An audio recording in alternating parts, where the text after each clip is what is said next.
supplement that had something in it,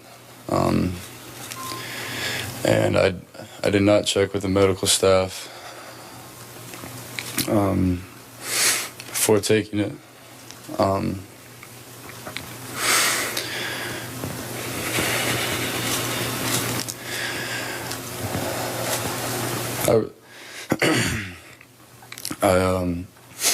I really hope that that people can learn from this, learn from my mistake, and I'm really sorry to everyone. I'm just really sorry. That was Florida starting quarterback Will Grier suspended for 1 year after testing positive for a performance-enhancing drug. And as you just heard, he said he took an over-the-counter supplement. Skip, what's your reaction to that apology? Stephen A., my reaction is I have a problem with it. And I realize Will Grier is a young man. He's a student athlete. But let's be clear about this and honest about it. He's also part of the billion-dollar business, the highly publicized business that is college football. And if he's, as he says, I really hope that people can learn from this. If that's what you think, Will, then you need to come completely clean here. You need to give us details. You can't skirt this issue. You got to lay it on the line, because being as vague as you were in your explanation, in my mind, just creates more doubt. He did say, as Molly points out, that he took an over-the-counter supplement that had something in it. Some news outlets reported the something was this. We reported here at Espn that's not it. So I have no idea what it was. I don't know, Stephen A., but I would like to know. And I believe if Will Grier really wants us to learn from this, he should come clean with the details of, I went to GNC and bought this product which had this in it, or I went to Vitamin Shop and bought this product that had this in it, or I went to my neighborhood supplement store and I bought this product that they sell over the counter, and mistakenly I didn't clear it with my medical people at the University of Florida. It had this in it. Do you know how many times I've heard this explanation, which has often been an excuse? This is getting age-old now. I've heard it way back to Jim Miller when he was with the Chicago Bears back in the late 90s. It's becoming an age-old dodge in all of sports, and I consider this partially professional sports. Just come clean. Just say, this is what I did, because now I have to wonder, because Will Grier came to Florida a year ago at about 177 pounds, reportedly. Will Grier now, by their program that they give out at Florida, weighs around 200 pounds. Well, that could be just natural growth. I don't know what he did. I mean, he's maturing into a man. I get all that. I'm sure he's attacked the weight room. Love all that. There are some supplements you can take, and there are obviously some things to level the playing field you just can't resort to. And now I don't know exactly what he used, and I don't see why he couldn't say, you know what, I used this and I screwed up because I should have checked about that one little substance that was just part of this supplement. It does happen. It could have happened. Just come clean and tell us exactly how it happened so you don't leave us with more doubts. I echo your feelings in terms of the details, what you require, what you think he should be more open about it. But I don't have the problem with him that you have. And the reason why I don't have the problem with him that you have is because you consider this partially professional sports. I certainly would refute that adamantly and emphatically when it comes to the athletes themselves. It's anything but professional sports, because these brothers need to be paid some stipend or whatever, and that is not happening. Having said all of that, that's not the issue. The issue clearly here is deception, because why wouldn't you go to the medical staff at Florida and let them know what the deal is? He made a mistake. My problem is, Skip, is that it doesn't negate the fact that I think the NCAA is incredibly excessive with this penalty, because in the NFL, we just saw Antonio Gates come back. We saw Martavis Bryant come back. 4-game suspension. Yep. Sheldon Richardson with the marijuana and the weed and all of this other stuff. He was going for 4 games, and they haven't even addressed. They were driving 143 miles an hour with a 12-year-old in the back seat. There are so many things that happen with these professional athletes. and they're only getting 4 games. How do you as an institution, when we're talking about dealing with kids who you don't pay, will not allow to get any kind of representation whatsoever to represent them, then turn around and punish them for an entire calendar year? I'm not refuting the fact that Will Grier was wrong. I'm not refuting the fact that he should not be punished. What I'm saying is we have a bigger problem here than him taking some over-the-counter supplement or beyond when the punishment implemented against him is significantly more severe than what transpires with grown men who are professional athletes with their livelihoods on the line. That's fine. That's an issue. You do have to appreciate the fact the NCAA just busted a high-profile quarterback at a team on the rise that had a chance to be a playoff team, right? I agree. They're showing you that we are policing our sport. Yeah, but it's still not right. It's excessive. Boy, it's excessive. It's tough. It's excessive. That's the message here. It's excessive. You better not. You take from kids, but you won't give. That's not right. All right, we'll leave that there. The Gators are at LSU this weekend. More First Take after the break. The U.S. national team stays busy in a friendly against Costa Rica at Red Bull Arena in New Jersey. That is 6:55 Eastern on ESPN tonight. Guess what? I had to work my Cowboys into the show. Oh, good. Jerry Jones is a Libra, like someone else, and he's 73 today. And Happy birthday, Jerry. someone else has a birthday tomorrow, Stephen A. Smith. Yes. And by the way, do you realize Jerry was younger than you are when he bought the Cowboys? He was 46. But he hasn't won a Super Bowl in 20 years. So with this, Jerry, I will say this. Happy birthday to Boy, that was you. That was horrible. There was a lot of bass in that. Bell seeking space. Bell trying to go over the top. He fights to the goal line. He's in for the touchdown at the gun. The Steelers win. With the second walk-off win in the history of Monday Night Football, the Steelers improved to 3-2 and trail the Bengals by 2 games in the AFC North. Stephen A., can your Steelers catch the Bengals? Skip Bayless, Molly. No, they cannot. I don't think my Steelers can catch the Bengals because, you know, being 2 games back, I think they'll split with Cincinnati this year. I don't think they'll lose both games to Cincinnati, but I don't think they'll win both games.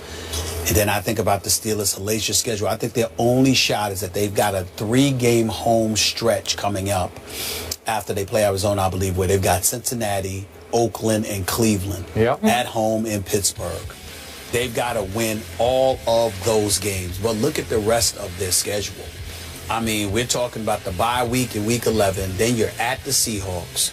You're home against the Colts. You're at the Bengals. You're home against the Broncos. And then you close out the season at Baltimore and at Cleveland, which, by the way, are going to be 2 tough games. I just think of that mindset when I compared that to Cincinnati's schedule. I'm just looking at it right now. I guess Buffalo will be tough this week. We'll see what happens. But obviously, Cincinnati can win that game. You're at Pittsburgh. Then you got Cleveland, Houston at home. Those are wins to me. You got a road game against Arizona, which is a toss-up. You're home against St. Louis. That's a win to me. You're on the road against Cleveland. That's a win to me. You're at home against Pittsburgh. If you lose at Pittsburgh, you'll beat Pittsburgh at home. You're on the road at San Francisco. I think that's a win. You may lose to Denver in Denver, but then you got Baltimore on your home turf. I just find Cincinnati's schedule to be easier, combined with the fact that they already have a 2-game advantage. And I expect Big Ben Roethlisberger, regardless of the reports as to how he might be ready next week, I expect Big Ben Roethlisberger to be gone for the next 2 weeks. That's just my expectation. I think him coming back a little bit earlier than that is a bit risque. I don't think they're going to take that risk with about 8 to 9 games left on the schedule once he returns. I don't think they're going to jeopardize that by bringing him back a week too early. So I look at it from that perspective, and I just don't see how the Steelers are going to be able to catch Cincy. If Cincy's schedule was tougher, that would be different. But because I find their schedule to be easier than Pittsburgh's, and Pittsburgh already being in a hole 2 games, I think that I have to roll with Cincinnati to hold on to this division and for the Steelers to gather a wild card victory. So is your gut that Ben would miss the next 2 games? Yes. or come back for the game at Kansas City? No? I think he'll be gone for at least the next game, probably the next Probably two games? I say definitely the next game, probably the next two. Okay. If you're right about that, there is no way they're going to catch the Bengals. And this is no disrespect to Michael Vick, who had such a great close to that game last night, but I don't think they can teeter through the next two games with Michael Vick as the quarterback, because he's going to hit and miss and hit and miss. I don't think they can beat Arizona with Michael Vick. I don't think they can win at Kansas City with Michael Vick. That's just me. I do think Ben could win those games. And from just watching Ben throw before the game last night, again, they said he's never worn a knee brace before, but I will bet you if it were left up to Ben, which it probably will not be, but if it were left up to Ben watching him throw last night, I'll bet you he wants to play against Arizona. They're saying there's an outside chance he could play against Arizona. If he does, I think it would lift the whole team up to the point they could beat a very good Arizona team. It's his left leg injured, is it not? No, I'm not sure Trying to about remember. that. I think believe it's his it left is. leg. Yep. Because when you're throwing right-handed, you're using your left. Well, either way, leg. you're using both of them, but you're really pushing off your right. Well, if you're right-handed, you're actually using your left leg to fling that football. You're actually using your left leg. Right. And so for me, when I look at it from that perspective, I think that leg has to be healthier. And I think it's risky. Leg. That's right. It is his left leg. So if you're throwing right-handed, but your plant leg you're planting your left leg. No, you're throwing off your your right leg. No, you're not. It's your left. It's your left. You throw off your front foot? Yeah. You're throwing off. You're using your left leg as leverage. When you're throwing right-handed, you're planting with your left leg. That's what you're doing. But your drive leg is your right leg. But I'm just saying that, okay. yeah. But I'm saying you're planting your left leg. Okay. That leg is very, very important. And I think to rush him back would be incredibly risky. So I don't think they're going to do that. Just get hurt I see the Steelers, like I told you before, that Michael Vick was coming into these 4 games: Baltimore, San Diego, Arizona, Kansas City. I said that they would go 2-2, and I still stand by that. I don't know which game yet, but I think Pittsburgh will win one of the next 2 games. With Michael Vick. With Michael Vick. One of the next 2, not both. I do not see it. Not both. If Ben could come back and stay upright, obviously, I think they could go on a run here and win 5 in a row. Because as you point out, it's Arizona, Kansas City, and then those 3, the Bengals are not a winnable home game, but they are at home. Yes. So you could rip off 5 straight wins and get to 8-2. And at that point, listen, that game at Buffalo, if Buffalo ever gets its weapons back, and I don't know what LaShawn's going to do, I don't know what Sammy Watkins is going to do, but they are still an incredibly dangerous team at home as it starts to get a little colder up there. I agree. Tyrod was sensational. Well, I can't worry about the cold. I can't worry about the cold weather because that's one thing Cincinnati should be accustomed to. I'm with you, but again, is that a tricky game? What if they lost that and then they lost to Ben at Pittsburgh? All of a sudden, we'd be tied. It would change everything. I just don't see the Steelers making up 2 games without Big Ben being in the lineup earlier. I understand what you're saying, but basically where you and I differ is that I don't believe that Big Ben is going to be rushed back. And as much as I respect Cincinnati, as much as I picked Cincinnati to beat your Seahawks this past Sunday, I'm not saying they're invincible, because defensively, they're 10th in points allowed. They're pretty good on defense, but they're not shut down on defense. They're actually 21st in yards allowed. So my point is, I love all their weapons. I love their run game. I love their receiving core, obviously with AJ and Eifert. But still, can you bet on them in the postseason, Skip? But no, I'm just confining it to the rest of the regular season. Yeah. Can you bet on them to go what? 16-0? No. Yeah. Can you bet on them to go 14-2? No, you can't. They're going to lose it. They have to go to Arizona and go to Denver. But can you bet on the Steelers going 13-3? No, I don't see Cincinnati losing more than 3 games this year. Really, boy, at Arizona, at Denver.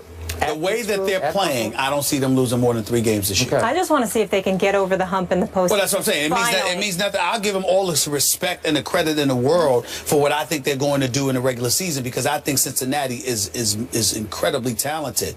What I don't believe, and I love to see my man Pac-Man Jones doing what he's doing, but I don't believe for 1 second I got to see Andy Dalton in the playoffs to believe it. I don't care about this transformation. Everybody's talking about how there's something different. There's something different in his eyes, and Hugh Jackman. Jackson has instilled a level of swag in him and all of. Yeah, that's all nice, good and dandy from September through December. Yep. Come to me come January about Andy Dalton. I'm not interested in anything I see before and that. I think you agree with me. I thought the Seattle loss at Cincy was more about Seattle than it was about Cincinnati. I agree. Yep. Okay. That's fair. All right, moving on, we go back to college. Charlie Strong gets a big win, so is his hot seat cooling off? We'll discuss the Longhorns when we come back.